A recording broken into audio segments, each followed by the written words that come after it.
오늘은 제가 질문을 하나 드리는 것으로 말씀을 시작하려고 합니다. 여러분 한번 잘 들어보시고 대답을 생각해 보시면 좋겠는데요. 하나님은 구약의 말씀을 통하여서 다양하고 많은 계명과 율법의 말씀을 주십니다. 그런데 하나님은 친절하게도 그 모든 율법을 압축하여서 10계명, 10가지의 계명으로 요약해 주셨죠. 또한 예수님은 율법 교사의 질문을 받으시고는 다시 한번 그 10가지의 계명을 예수님도 친절하게 딱 2가지로 압축하셨습니다. 하나님 사랑과 이웃 사랑. 이웃 사랑과 하나님 사랑이 모든 선지자들과 율법의 강령이다라고 말씀하셨습니다. 여러분, 그렇다면 제가 질문을 드리고 싶은 내용은 여기에서 우리가 한 번 더 압축하고 한 번 더 요약한다면 여러분 생각하시기에는 하나님 사랑과 이웃 사랑 중에서 어느 것이 더 중요하고 예수님은 이 2가지 가운데 어디에 무게중심을 두시고 말씀하신 것일까요? 여러분의 생각은 어떠십니까? 네, 약간 엄마가 좋아, 아빠가 좋아, 이런 질문 같기는 한데 여러분, 예수님의 중심점과 예수님의 강조점은 이웃 사랑에 있었다는 사실입니다. 왠지 하나님 사랑이 더 중요하고 우선일 것 같지만 예수님의 가르침은 이웃 사랑에 무게중심이 있었고 예수님의 강조점은 우리가 이웃 사랑을 통하여서 하나님 사랑이 증명되어진다라고 말씀하신 것이죠. 물론 이 2가지가 따로 국밥처럼 별개로 나누어질 수는 있는 것은 아니지만 예수님의 강조점은 이웃 사랑에 있었습니다.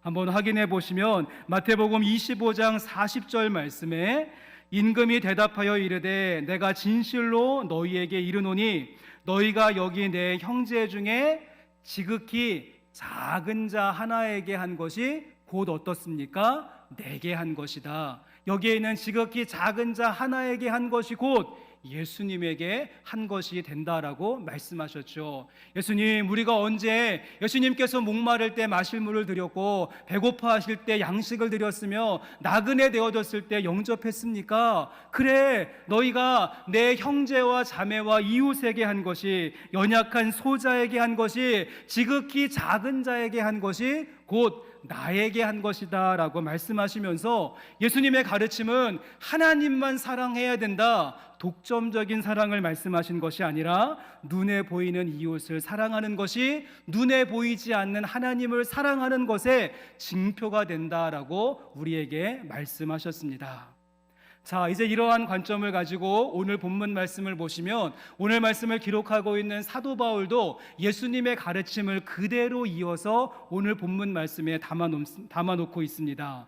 우리가 함께 읽은 본문 말씀이 시작하는 먼저 8절의 말씀 보시겠습니까? 8절 말씀 보았더니 피차 사랑의 빛 외에는 아무에게든지 아무 빛도 지지 말라. 그 다음에 무엇이라고 말합니까? 남을 사랑하는 자는 율법을 다 이루었느니라. 여러분, 사도 바울의 가르침은 하나님을 사랑하는 것이 율법을 이루는 것이 아니라 남을 사랑하는 것이, 이웃을 사랑하는 것이 율법을 이루는 것이다 라고 이야기했고요. 여러분, 그 다음 절인 9절 말씀에서는 간음하지 말라, 살인하지 말라, 도둑질하지 말라, 탐내지 말라 한 것과 그 외에 다른 계명이 있을지라도 이번에도 어떻습니까? 내 이웃을 내 자신과 같이 사랑하라 하신 그 말씀 가운데 다 들었느니라 라고 말씀하죠. 우리가 앞에서 이야기할 때 하나님의 많은 계명과 율법을 10가지로 압축했습니다. 10가지를 다시 한번 예수님은 2가지 이웃사랑과 하나님 사랑으로 요약을 했고 그 중에 더 중요한 것이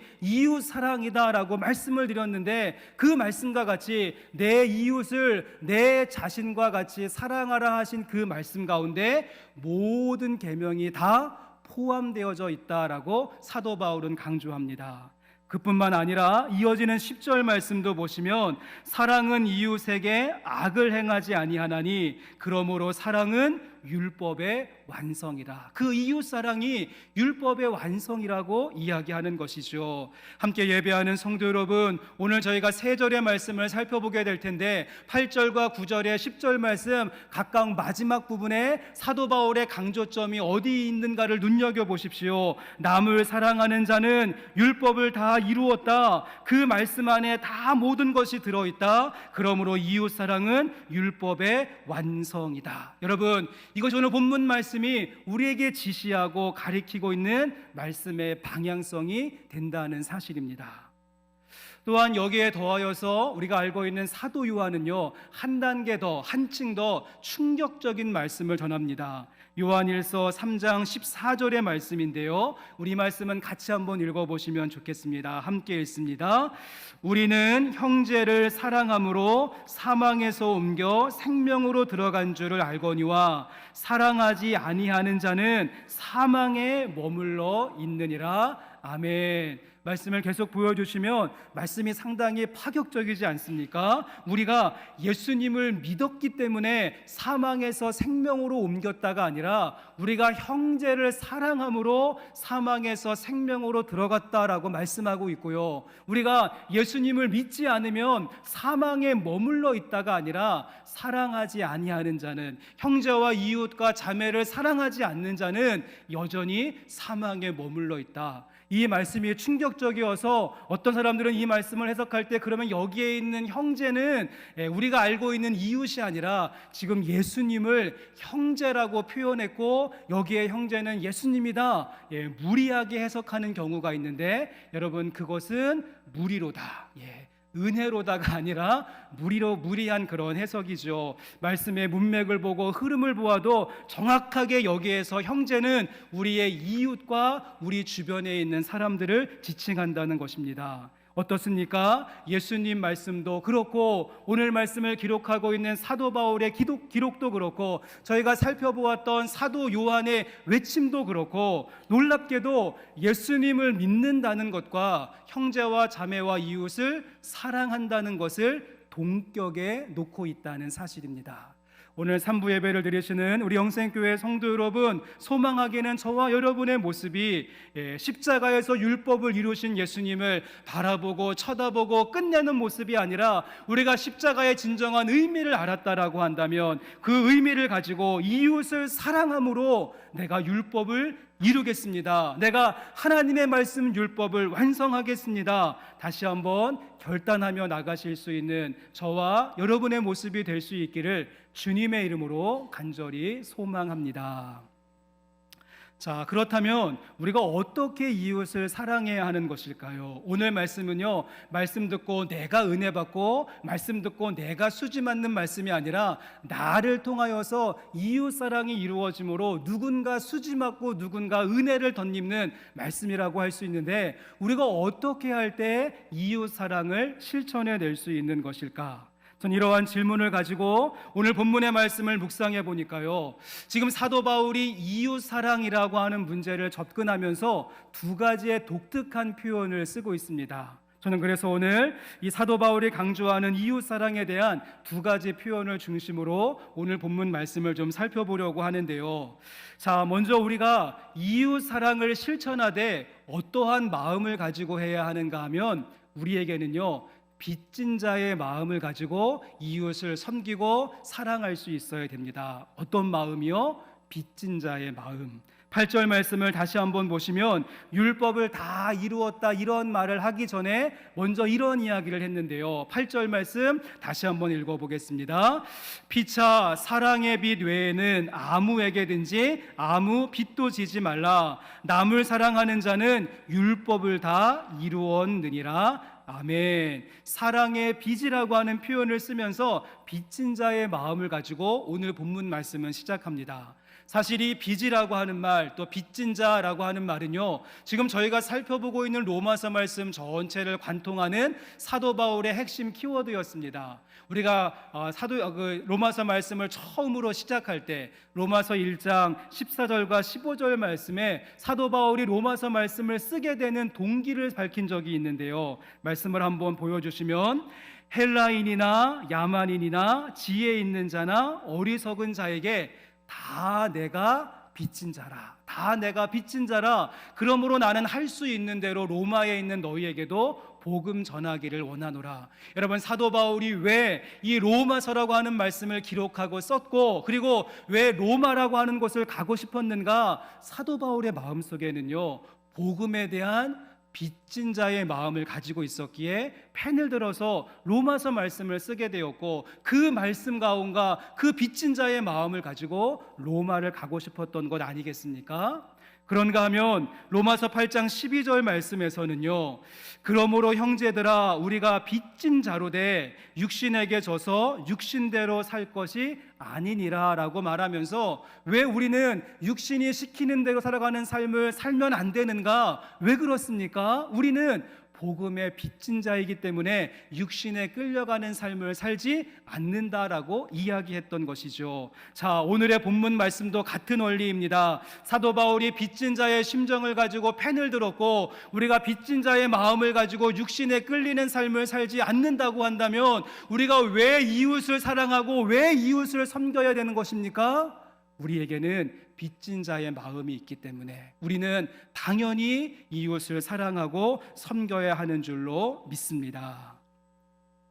일반적으로 사람들은 이 사랑을 이야기할 때 give and take를 많이 이야기하죠. give and take. 그래서 서로 주고받고 내가 이만큼 줬으면 이만큼 받아야 되는 어떤 상호 호혜적인 모습을 많이 이야기하는데, 물론 오늘 본문 말씀에 이 사도 바울이 주장하는 율법의 완성인 사랑도 give and take를 이야기하지만 약간의 방향성이 다릅니다. 일반적인 사람들 사이에는 너와 나, 상대방과 본인이라고 하는 그 관계 속에서의 give and take이지만, 오늘 말씀이 이야기하는 이웃 사랑의 그러한 give and take는 우리가 하나님으로부터 엄청난 사랑과 은혜와 풍성한 것을 받았다고 한다면, 이제 테이크, 그 받은 것을 나누어 주고 흘려보내는 차원으로서의 나눔과 사랑과 실천을 이야기하고 있습니다. 그러기에 세상에서 말하는 사랑의 기브 앤 테이크와 오늘 교회에서 말씀에서 이야기하는 사도 바울이 주장하는 기브 앤 테이크는 조금 방향성이 다르다고 할 수 있는 것이죠. 자, 어제가 정월 대보름이었는데 여러분 어떻게 좀 잡곡밥도 좀 드시고 나물 반찬도 맛있게 드셨습니까? 정월 대보름이 1년 중에서 달의 크기가 가장 크고 가장 빛나는 날입니다. 비가 와서 우리가 달을 구경은 못해서 참 아쉬움이 있는데, 달을 한번 생각해 보시면 이 보름달 어떻습니까? 계속해서 태양으로부터 에너지와 빛을 받아서 그것을 잘 머금고 있다가 어두운 밤을 밝히는 것처럼 같은 원리로 설명하고 있는 것입니다. 우리 가운데 우선적으로 우리가 이웃을 제대로 사랑하고 실천하기 위해서는 먼저 선행되어져야 될 것이 있는데, 십자가의 사랑, 십자가의 은혜, 그 무엇으로도 끊을 수 없는 하나님의 사랑이 우리 가운데 먼저 부음받아지고 가득히 채워질 때, 우린 보름달처럼 give and take, 그것을 이웃 사랑을 통하여서 흘려보낼 수 있고 녹여낼 수 있는 것 아니겠습니까? 요한일서 4장 11절 말씀은 이러한 원리를 잘 설명해 줍니다. 사랑하는 자들아, 하나님이 이같이 우리를 사랑하셨은즉 우리도 서로 사랑하는 것이 마땅하도다. 어느 때나 하나님을 본 사람이 없으되 만일 우리가 서로 사랑하면 하나님이 우리 안에 거하시고 그의 사랑이 우리 안에 온전히 이루어지느니라. 말씀의 구조가 보이십니까? 하나님이 이같이 우리를 사랑하셨은즉 우리가 그것을 머금고 서로 사랑하는 것이 마땅하도다. 그럴 때 눈에 보이는 형제 사랑을 통하여서 눈에 보이지 않는 하나님의 사랑이 완성된다라고 말씀하고 있는 것입니다. 철저하게 이 말씀은요, 사랑의 근거를 우리의 성품, 우리의 기질, 우리의 본성에 근거하지 않습니다. 우리가 가지고 있는 이 본질은요, 우리는 손해보는 것 싫어하고 본전 따질 때 많고, 그리고 따지는 것 좋아하고 감정적이고 충동적인 모습을 가지고 있기 때문에 솔직히 우리는 지속적인 사랑이 어려운 성품을 가지고 있습니다. 여러분, 그러기에 오늘 말씀은 나의 성품과 나의 본성을 근거로 하는 것이 아니라 하나님이 이같이 우리를 사랑하셨은즉, 우리에게 부음받은 그 사랑을 근거로 하여서 이웃을 사랑하는 자리로 우리를 보내고 있는 줄로 믿습니다.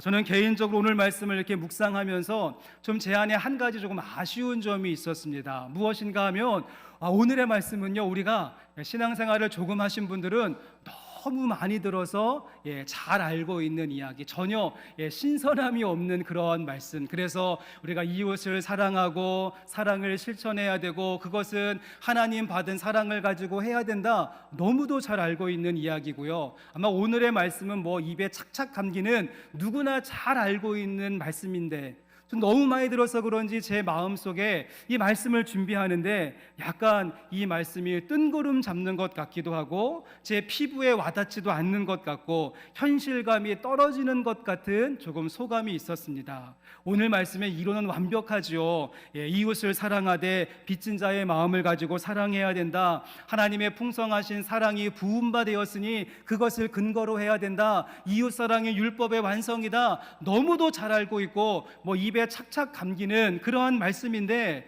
이 말씀이 우리 가운데 울림이 없고 우리 가운데 어떠한 조금 행하고자 하는 의지로 나타나지 않는 이유가 무엇인가? 제가 이리 궁리 저리 궁리 하면서 좀 한 가지 깨달은 사실이 있습니다. 그것은 무엇인가 하면 우리가 사랑이 부어질 때, 하나님의 사랑이 우리 가운데 부어질 때 여러분 사랑을 할 수 있는데, 여러분 한번 생각해 보시면 여러분들 가운데 부어지시는 하나님의 사랑은 어떠한 과정을 통해서 어떠한 경로를 거친 다음에 어떠한 통로를 통하여서 여러분에게 부음바 되어졌습니까? 저의 모습을 한번 생각해 보았더니요, 하나님의 사랑은 그냥 다이렉트로 저에게 부어지기보다는 내 주변에 있는 사람들, 나와 함께하고 있는 사람들, 나와 교제하고 만나고 있는 그런 사람들을 통하여서 하나님의 사랑이 나에게 부어진다라고 하는 사실을 깨닫게 되어졌습니다. 우리에게 있었던 부모님의 아낌없는 사랑, 가족들의 돌봄과 희생, 친구들의 따뜻한 위로, 교우들의 섬김과 기도, 주변 사람들의 나눔과 봉사가 있었기 때문에 내가 오늘 여기 있다라고 말할 수 있는 것이 아닐까요? 내가 낙심 가면서 마음 아파하고 있을 때 내 손을 잡아 일으켜 주었던 사람이 있고, 내가 절망 가운데 눈물 흘리고 있을 때 와서 등 두드려주며 안아주었던 사람이 있고, 내가 두려움 가운데 벌벌 떨고 있을 때 내 손잡고 기도해 주었던 사람이 있고, 내가 흔들흔들 방황 가운데 있을 때 따뜻한 말로 멘토가 되어 주었던 사람이 있고, 내가 허둥지둥 정신 못 차리고 있을 때 일마다 때마다 도와주었던 도마웠던 사람들의 손길이 있었기 때문에 지금까지 무수히 많은 사람들의 사랑과 돌봄과 기도와 나눔과 봉사와 기다림과 여러분 도움의 손길이 있었기에 내가 오늘 여기에 있는 것이고요. 그 모든 손길들을 우리가 종합해보고 거슬러 올라가 보면 그 꼭대기에 하나님의 사랑이 우리 가운데 부음받음입니다 라고 말할 수 있다는 것입니다. 그러기에 우리는 결코 하나님의 사랑 뜬구름 잡는 이야기가 아니라 피부로 느껴지고 숨결로 고백되고 이 가슴에 차오르는 이야기이기 때문에 나는 빚진 자입니다, 나는 빚진 자입니다 고백하며 우린 누군가를 사랑하는 자리로 나가게 될 줄로 믿습니다. 저에게는 저보다 10살 밑에 있는 남동생이 한 명 있습니다. 그래서 저하고 남동생 둘이 형제인데요, 제가 좀 잘해주지 못해서 늘 미안한 동생입니다. 제 동생은 미국 감리교회에서 목사 안수를 받고 시카고 지역에서 목회를 하다가는 이제 몇 달 전에는 미국 육군 군목으로 들어갔습니다. 그래서 얼마 전까지는 시카고에서 목회를 할 때 저희 어머니가 주로 하시는 일은 무엇인가 하면 먼저는 큰아들인 형의 설교를 듣고, 그 다음에는 동생인 제 이제 아우의 설교를 듣고는 어머니로서 아주 가차없이 설교에 대한 코멘트와 조언과 잔소리를 아끼지 않으십니다. 여러분, 근데 제 동생은 그 당시에 이제 시카고에서 백인 교회를 목회하고 있었기 때문에 영어로 설교를 했습니다. 그래서 저희 어머니가 제 동생 설교를 듣고는 뭐 별로 별 말씀하지 않고 뭐라고 하지 않으십니다. 그래, 잘하고 있다, 열심히 해라, 별 말씀하지 않으시는데 저는 한국말로 설교를 하니까요, 제가 설교를 하고 영상이 올라가면 즉각 전화가 오십니다. 너 표정이 왜 그러니? 그런 표현은 왜 썼니? 설교의 앞뒤가 맞지 않는다, 기도를 조금 더 해야 되겠구나, 말씀 연구가 부족하다 등등, 뭐 거의 설교학 교수님 수준으로 제 설교에 대해서 이렇게 말씀을 하시죠. 그런데 저희 어머니가 설교에 대해서 이런 것 저런 거 많이 말씀하시고 난 다음에 마지막에 항상 전화를 끊으실 때 저에게 당부하고 부탁하시는 레파토리가 하나 있습니다. 그것은 무엇인가 하면, 정요셉 목사, 빚진 자의 마음을 가지고 목회해야 됩니다. 빚진 자의 심정을 가지고 성도님들을 섬겨야 됩니다 라고 이야기하시는 것이죠. 아마 저를 가장 잘 아시는 분은 저희 어머니이실 것입니다. 저를 낳으시고 키워오셨으니까 그냥 저의 모든 것을 속속들이 잘 알고 계시죠. 그러니 이렇게 부족한 제가 영생교회를 섬긴다라고 하는 모습을 봤을 때 과분하게 느껴지고 부족한 점이 많았던 것입니다. 그래도 익산에 사시는 분들 나름대로 수준도 있으시고 기대치도 높을 텐데 한없이 부족한 제가 목회하는 모습을 보면서 이것은 먼저 하나님의 은혜임을 고백하면서 감사하는 마음으로 섬겨야 되고, 성도님들의 사랑과 배려와 그러한 따뜻함이 없다라고 한다면 불가능한 일이니까 하나님께 대해서 빚진 자의 마음을 가지고 목회하고, 또 성도님들을 향하여서도 빚진 자의 마음을 가지고 섬겨야 된다, 저에게 늘 당부하시는 저희 어머니의 말이 있습니다. 여러분, 그렇습니다. 제가 저희 어머니가 제 설교에 대해서 뭐라 말씀하실 때마다 제가 100% 동의할 수는 없지만 이 마지막 말씀, 빚진 자의 마음을 가지고 목회하고 섬겨야 된다라고 하는 말에는 제가 100% 동감을 합니다. 여러분, 그러고 보니까요, 제가 잘할 수 있는 것이 별로 없습니다. 뭐 제가 똑똑한 것도 아니고 또 찬양을 잘 부르는 것도 아니고 막 카리스마가 있는 것도 아니고 그렇다고 영성이 깊은 것도 아니고 성품이 좋은 것도 아니고, 저는 그래서 우리 교회 여러분 새가족분들이 오시는 것을 보면 굉장히 저는 신기합니다. 지난주에도 몇 가정이 이렇게 등록하셨는데 이미 계셨던 분들이 이제 어쩔 수 없으니까 여기 계신다고 치더라도 새가족분들은 도대체 뭘 보고 오시는 것인가, 또 그렇다고 오신 분들 가시라는 말씀은 아닙니다. 네. 여러분, 우리 가운데 이렇게 빚진 자의 마음을 가지고 우리가 더욱더 섬기고 또 사랑하라고 우리 가운데 새가족들을 더하시는 것이 아닐까요? 여러분, 지금까지의 삶을 한번 회고해 보시고 쭉 한번 돌아보신다면 여러분의 삶 속에 무수히 많은 사람들의 손길과 섬김과 봉사와 인도와 함께함이 있었기에 내가 오늘 이 자리에 있을 수 있었고, 그 모든 손길들을 거슬러 올라가 본다면 하나님의 다스림과 하나님의 부어주심의 손길이 있습니다. 여러분, 그 모습으로 귀결되어진다면 그 다음에 우리에게 필요한 스텝이 무엇이겠습니까? 빚진 자의 마음을 가지고 이웃을 사랑하는 것이 마땅하도다. 다시 한번 소망하기는 저와 여러분의 모습이 이웃 사랑을 통해서 율법을 완성하시는 사랑이 되시되, 특별히 이 빚진 자의 심정을 가지고 그 사랑을 녹여내고 아름답게 실천하실 수 있는 우리 영생교회 성도님들 되시기를 주님의 이름으로 간절히 소망합니다.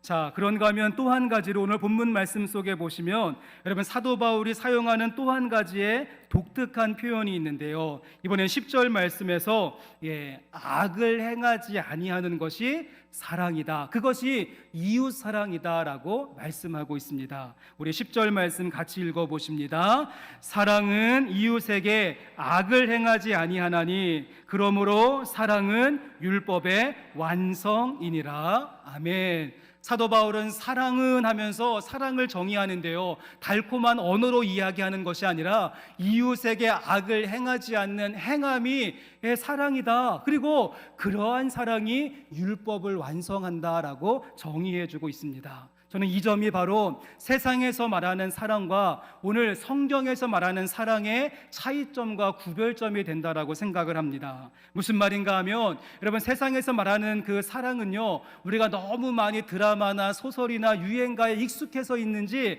약간 사랑을 이야기할 때 이 마음과 가슴에서 나오는 약간 뭔가 멜랑콜리한 감정적인 모습으로 이야기하는데, 성경 말씀은 그렇지 않다는 것입니다. 어떠한 심리적이고 감정적인 내용이 사랑이 아니라 실질적인 것으로서 악을 누르는 강력한 파워와 힘과 에너지가 있어서 그것을 가지고 이웃에게 악을 행하지 않는 행함이 사랑이다라고 말씀하고 있는 것입니다.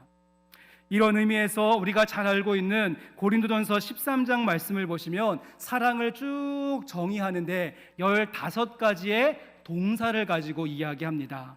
어떤 사랑을 이 감정적인 멜랑콜리한 그런 느낌으로 이야기하지 않고 구체적인 행함으로 이야기하는데, 한번 보십시오. 사랑은 오래 참고, 사랑은 온유하며, 시기하지 아니하며, 사랑은 자랑하지 아니하며, 교만하지 아니하며, 무례히 행하지 아니하며, 자기의 유익을 구하지 아니하며, 성내지 아니하며, 악한 것을 생각하지 아니하며, 불의를 기뻐하지 아니하며, 진리와 함께 기뻐하고, 모든 것을 참으며, 모든 것을 믿으며, 모든 것을 바라며, 모든 것을 견디느니라. 어떻습니까? 모두가 동사형으로 움직이고 행하는 모습, 그리고 그 사랑에는 이 모든 것들을 컨트롤할 수 있는 파워와 에너지와 힘이 있다는 것입니다. 제가 한 가지만 예를 들어 본다면, 사랑은 시기하지 않는다라고 했는데 우리들의 마음속에 있는 이 시기심, 얼마나 강력한 에너지가 있습니까? 여러분, 저는 그것을 정말 너무도 잘 알고 있습니다. 저의 모습이 그렇거든요.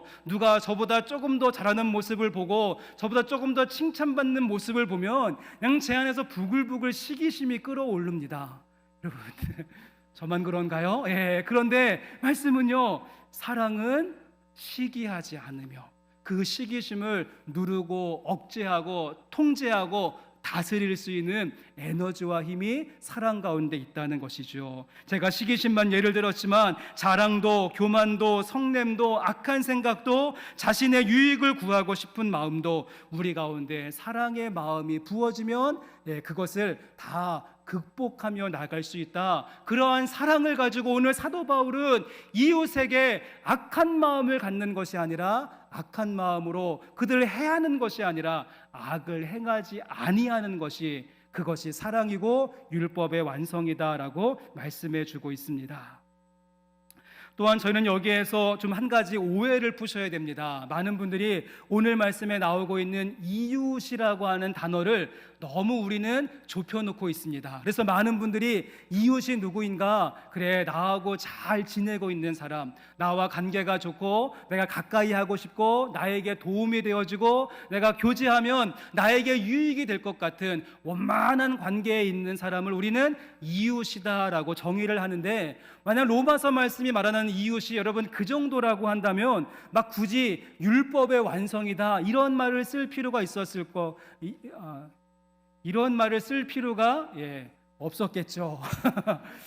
그리고 사랑이 만약에 이웃이 그 정도라고 이야기해 본다라고 한다면 굳이 뭐 사랑하십시오라고 말하지 않아도 우리는 척척저 얼마든지 잘 사랑할 수 있을 것입니다. 여러분, 그러게 오늘 말씀 속에 이웃은요, 우리가 개념을 조금 더 확대시켜야 하는데, 이 로마서에서 말하고 있는 이웃과 람은요, 제가 지난주에도 말씀드린 것처럼 나를 핍박하는 사람, 나를 박해하는 사람, 저 콜로세움 경기장에 나의 가족들을 사자의 밥으로 밀어넣고 있는 사람, 그리고 칼과 창을 가지고 내 목을 겨누고 있는 사람, 그리고 우리 민족을 정복하고 식민지 백성으로 끌고 온 사람들, 나에게 지금 갑질에 갑질을 행하고 있는, 그래서 불편하고 껄끄럽고 거북한 사람들, 여러분, 그래서 이웃이라고 하는 말 앞에 괄호를 치고 원수 같은 이라고 하는 말을 넣어야 되는, 그런 원수 같은 이웃, 원수 같은 남을 이야기하면서 그 사람들에게 악을 행하지 아니하는 것이 사랑이다. 그것이 율법의 완성이다라고 우리에게 말씀합니다. 그러게 오늘의 말씀은 지난주의 말씀과 결을 같이 한다라고 할 수 있습니다. 지난주의 말씀의 내용이 악에게 지지 말고 선으로 악을 이기십시오. 악을 악으로 갚지 말고 선한 일을 도모하십시오. 당신을 박해하는 자를 축복하고 저주하지 마십시오. 내 원수가 줄이거든 먹이고 목마르거든 마시게 하십시오. 이게 지난주의 말씀이었는데요. 이 말씀을 다 종합하여서 오늘 다시 한번 결론적으로 사랑은 이웃에게 악을 행하지 아니하나니 그러므로 사랑은 율법의 완성이다. 여러분 그렇습니다.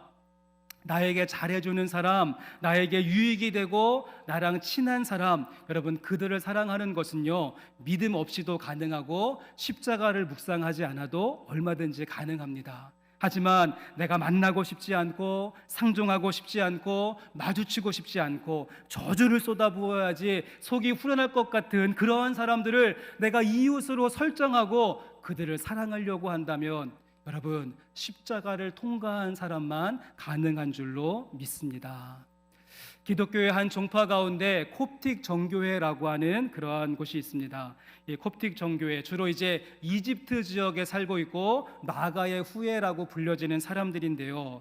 이들이 살고 있는 지역은 이슬람이 아주 강한 지역이기 때문에 지난 1000년이 넘는 역사 속에서 이들은 늘 핍박과 박해 그리고 테러와 살해의 위협 가운데 놓여 있었습니다. 정말 힘들게 믿음을 지키고 있는 자들이죠. 다음 사진을 한번 보여주시면 몇 년 전에 IS 무장단체가 이제 리비아에서 노동자로 와 있었던 이 콥틱 정교회 그리스도인들 21명을 공개 처형시키는 장면이 동영상으로 공개되어져서 전 세계 많은 사람들을 깜짝 놀라게 하고 충격에 빠뜨렸습니다. 이렇게 21명의 그리스도인들을 한 명 한 명 불러서 다 죄수복을 입히고는 물어보죠. 당신 그리스도인입니까? 당신 예수님 믿습니까? 그들이 예스라고 대답하면 즉각적으로 그 자리에서 그들을 참수시켜서 그 바다가 붉은 피로 물드는 그러한 시간이 있었습니다.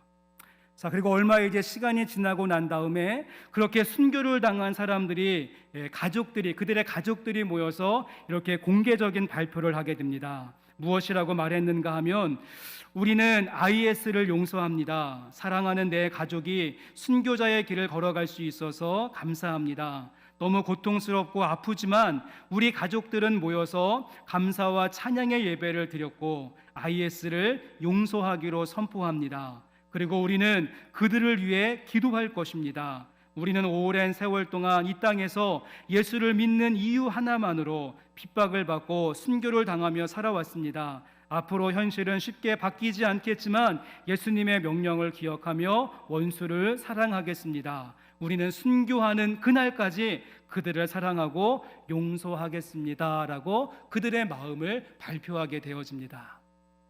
저는 이 기사를 읽고 많은 생각을 했습니다. 과연 지금 저에게 누군가 와서 제 목에 칼을 들이대면서 당신 그리스도인입니까? 예수님 믿습니까? 당신 목사입니까? 라고 물어본다면 저는 대답을 어떻게 할 것인가? 또 누군가 저에게 가장 소중한 가족을 빼앗아 간다라고 한다면 나는 그들을 용서할 수 있고 사랑한다라고 말할 수 있는 것인가? 저 스스로에게 질문을 던져보았는데요. 여러분 저의 대답은 그렇게 할 수 없다였습니다.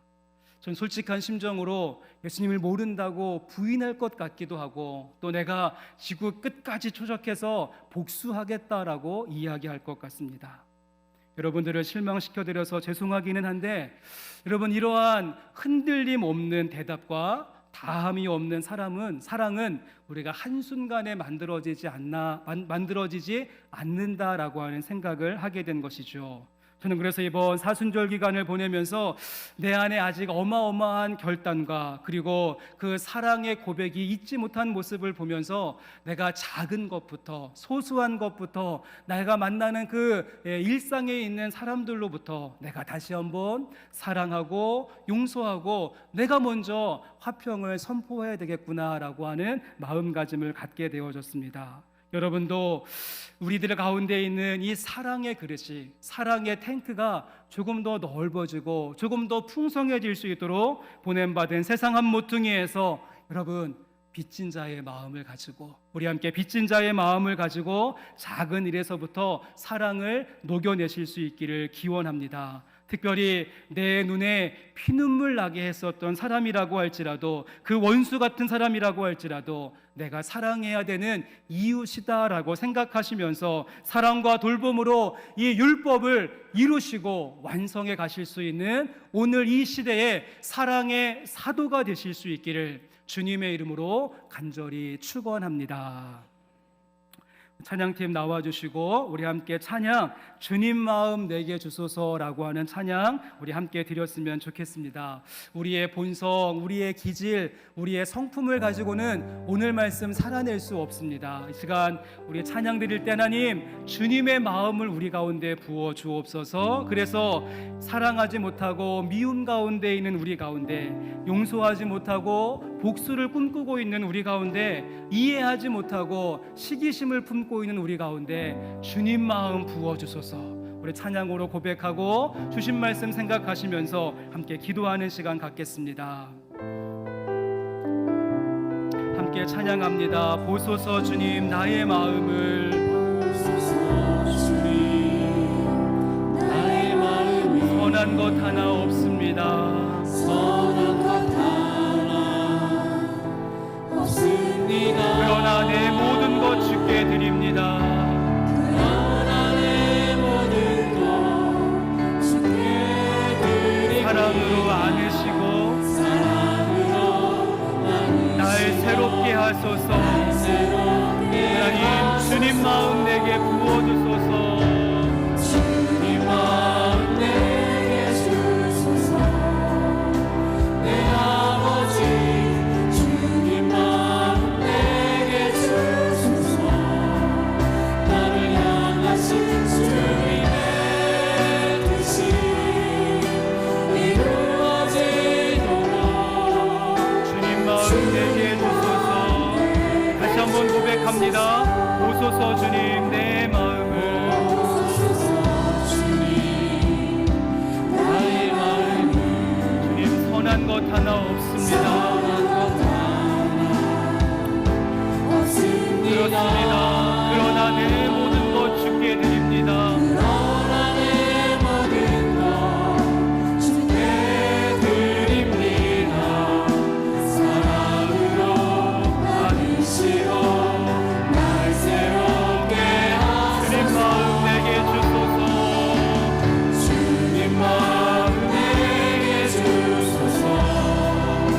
내 아버지 주님 마음 내게 주소서. 나를 향하신 주님의 뜻이 이루어지도록 주님 마음 다시 한번 주님 마음 내게 주소서. 주님 마음 내게 주소서. 내 아버지 주님 마음 내게 주소서. 나를 향하신 주님의 뜻이 이루어지도록 주님 마음 우리 마지막 고백합니다. 주님 마음 우리 마음 가운데 부어 주옵소서. 주님 마음 내게 주소서. 내 아버지 주님 마음 내게 주소서. 나를 향하신 주님의 뜻이 이루어지도록 주님 마음 내게 주소서. 우리 함께 시간 통성으로 기도할 때 주님 우리에게 빚진 자의 마음을 더하여 주시옵소서. 나의 성품과 나의 기질과 나의 그러한 마음을 가지고는 감당할 수 없는 일들입니다. 주님 빚진 자의 마음, 그리스도의 마음, 하나님의 마음을 부어주셔서 나를 부르신 그 자리에서 내 이웃을 다시 한번 설정하며 그들을 사랑하고 섬길 수 있는 새로운 마음과 동력과 결단을 우리 가운데 허락하여 주옵소서. 이러한 기도 제목을 가지고 함께 이 시간 우리 통성으로 기도하며 나가겠습니다. 하나님 감사합니다. 오늘도 주신 말씀을 통하여서 우리가 어떠한 삶을 살아가야 될 것인가 지침의 말씀을 주신 것 감사합니다. 주님 다시 한번 소원하는 것은 우리를 부르신 그 자리에서 나를 세우신 그 아버지의 일터와 우리의 삶과 우리의 과정 속에서 우리가 주님의 마음 먹으면서 우리를 부르신 그 자리에서 담대하게 용서하며 그리스도의 일을 이루어가며 하나님의 놀라운 섭리의 일을 펼쳐갈 수 있도록 인도하여 주시옵소서. 다시 한번 소망하기를 악을 행하지 아니하는 것이 내가 먼저 손을 내밀고 내가 먼저 평안을 선포하고 주의 뜻을 구하는 것이 우리를 부르시는 주님의 사명임을 기억할 수 있도록 인도해 주시고 나를 세우신 그 자리자리마다 하나님 놀라운 일들이 펼쳐져 주시도록 우리를 사용하여 주시옵소서. 우리에게 은혜 위에 은혜를 더하여 주시옵소서. 하나님 아버지 주신 말씀 마음에 품고 우리를 보내시는 세상 한 모퉁이로 나아갑니다. 우리의 성품과 우리의 기질과 우리의 성격을 가지고는 감당할 수 없습니다. 이 시간 주님의 마음을 부어주시고 우리들의 마음속에 빚진 자의 마음을 새롭게 해주셔서 내가 만나는 모든 사람들을 나의 이웃으로 정하며 그들을 사랑하고 그들을 섬겨 나를 통하여 율법의 말씀이 완성되어짐을 보게 하여 주옵소서. 모든 것 감사드리며 거룩하신 예수님의 이름으로 기도합니다. 아멘.